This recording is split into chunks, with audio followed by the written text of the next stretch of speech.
Bruh. So Kevin McHale just missed a layup. He is one of the best power forwards in NBA history, and that just goes to show you how trash the bigs in 2K15 are. And in this game, I had to really abuse Larry Bird. Thankfully, he isn't ass cheek like last year, because last year, I don't know if you guys caught it, but I posted one gameplay, I think, with the Celtics, and Larry Bird last year just missed every shot. I don't know what it was, but hopefully his jumper is smoothed off for next year as well. It's better this year, but it's not what it should be. But like I said, in this game, I just had to abuse Bird because no one else on this team really can create their own shot. And it's sad to say because Bird, McHale, and Parrish are one of the best big threes in NBA history. No post move was really good this year except for the post fade and the hop step jumper out of the post. Like, I remember in 2K12 you could get a dunk out of the post like a drop step.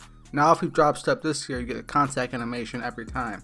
So there's really no elite post moves this year. The post hook isn't really too great. The up and under is okay, but you get some weird defensive animations when you do it, so you're probably going to miss the layup if it's there, especially if you're playing a Hall of Fame sim. But I just had to abuse Bird and Danny Ainge pretty much. I think Bird had like 34, 35 points, something like that. He was just beasting, but playing the 98 Lakers, I believe, and Kobe just made every contact layup and dunk, and you guys will see later in this video he had one of the nastiest dunks I've ever seen on Kevin McHale, so be on the lookout for that. But also Shaq was just killing me down low. McHale and Parrish really couldn't guard him. But coming up here is probably the greatest dunk this year I've ever seen. Kobe just destroys Robert Parrish, and pretty much Robert should have just walked home from that, but Bird hit a contested three right there. They're running back within one. And like I said, with Bird, I think he has Deadeye and limitless range and like a volume shooter, I think, as well. But pretty much with Bird this whole game, I worked in the post, had the post fade, the hop step jumper from the post, and some set shots. And also, I drived a little bit, but Bird really can't finish over Shaq, so what does that say about him? I don't know, but Kobe was definitely killing me with the drifters and the contact layups, and pretty much he was playing off the ball with Shaq, so I tried to abuse in the post, like I said, because we were talking in the shout after this, and he's like, I abuse the post fade and everything, but it's like, what can I do if I don't have a player that can create my own shot? And I'm trying to run some plays here, you know, but like, it's like Dennis Johnson can't really finish at the rim because he's small, and Shaq's right there. Danny Ainge can only shoot. Bird can do everything pretty much, and McHale and Parrish probably not going to finish around Shaq, so that was pretty crazy. But he just post drive with Shaq right there for the dunk, right over Bill Walton like he's 5'4". Doesn't even mean anything. That was the wrong pass right there. I go back to Bird though. I find him in the corner for the corner tray ball, tie ball game, and right now he's going to come back down the court. I wasn't expecting this.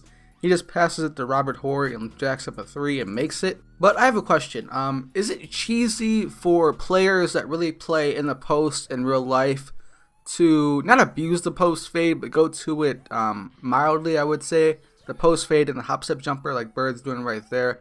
I watched a little bit of highlights on Bird a couple weeks back. He worked in the post, so I just had to try to abuse that pretty much since Bird really can't drive against Kobe. I think he had Kobe on me, and then he was helping off with Shaq. So like I said, I just had to abuse the post, and Bird showed out in this game for real. But I go baseline cheese right here around Shaq with Dennis Johnson for the layup. Just got around him, and Shaq's at the free throw line. Of course he's going to miss. Up one. I'm going to find, I believe, Danny Ainge right here for the corner three. Kobe doesn't come over. 4-point game, and coming up right here, he makes a shot. Big shot, Bob hits that 2-pointer right there, and he fouls Larry Bird, one of the best free throw shooters in NBA history, and he makes the first, but of course, on the line, misses the second. He takes a bad three right there. Get the ball back. Parrish going to the line.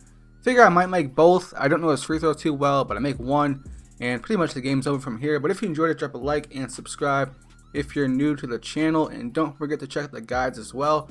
And I hope you guys enjoyed that post fade video, but with that, I'm out. Peace.